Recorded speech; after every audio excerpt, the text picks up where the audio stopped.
গত রাতে রানবন্যার সেই ম্যাচে প্রথম 6 বলে 15 রান করেছিলেন সঞ্জু স্যামসন। এখানেই শেষ হয়ে যাওয়ার কথা ছিল তার ইনিংস, কিন্তু নিজের সপ্তম বলে যে ক্যাচটা তুলে দিয়েছিলেন সঞ্জু স্যামসন, সেই ক্যাচ লুফে নিতে পারেনি ইংল্যান্ডের খোদ অধিনায়ক হ্যারি ব্রুক।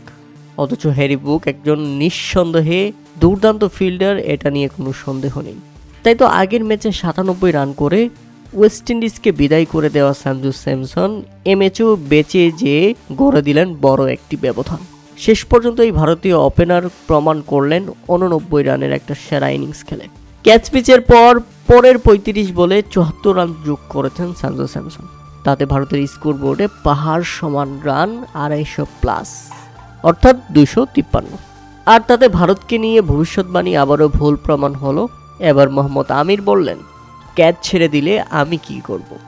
এদিকে আবার ইংল্যান্ডের অধিনায়ক হ্যারি ব্রুক বলেছেন, আমি নিজের ভুল স্বীকার করে নিচ্ছি। আমি বলছি স্যামসনের ক্যাচ মিস করাটা আমার জন্য সবচেয়ে বড় ভুল ছিল। ম্যাচে গুরুত্বপূর্ণ ফিল্ডিং এবং ক্যাচ ধরাতেই ম্যাচ জেতাই যে কোনো দলকে। দুর্ভাগ্যবশত আমি আমার হাত থেকে বিশ্বকাপটা ফেলে দিয়েছি। সঞ্জু স্যামসনের ক্যাচ মিসের পর আমি শুধু স্কোর বোর্ডের দিকে তাকাচ্ছিলাম এবং দেখছিলাম স্যামসন কত রান করছে। যখন সে 89 রান করে ফেললো, তখন আমার মনে হয়েছে আজকে রাতেও আমাকেও 89 রান করতে হবে, কিন্তু আমি সেটা দুর্ভাগ্যবশত পারিনি। আমি ব্যর্থ। এদিকে আবার মোহাম্মদ আমির সুপার 8-এ যখন ভারত খেলছিল তখন বলেছিল ভারত সেমিফাইনাল খেলতে পারবে না।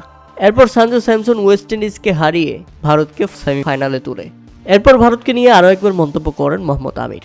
তিনি বলেন, ভারত কোনোভাবেই ফাইনাল খেলতে পারবে না, কিন্তু সেমিফাইনাল ম্যাচে ভারত যখন ইংল্যান্ডকে হারিয়ে দেয়, আবারও সঞ্জু স্যামসনের স্পেশাল ইনিংস। এবার আমির বললেন, আমার ভবিষ্যৎবাণী খুবই ভালো ছিল, কিন্তু ক্যাচ ছেড়ে দিলে আমি কি করব, এটা তো আমার হাতে নেই। এমন ফর্মে থাকা ব্যাটসম্যানের ক্যাচ ছেড়ে দিলে এরকম খেসারত দিতেই হবে ইংল্যান্ডকে। প্রিয় দর্শক, ফাইনাল কে জিতবে, নিউজিল্যান্ড নাকি ভারত?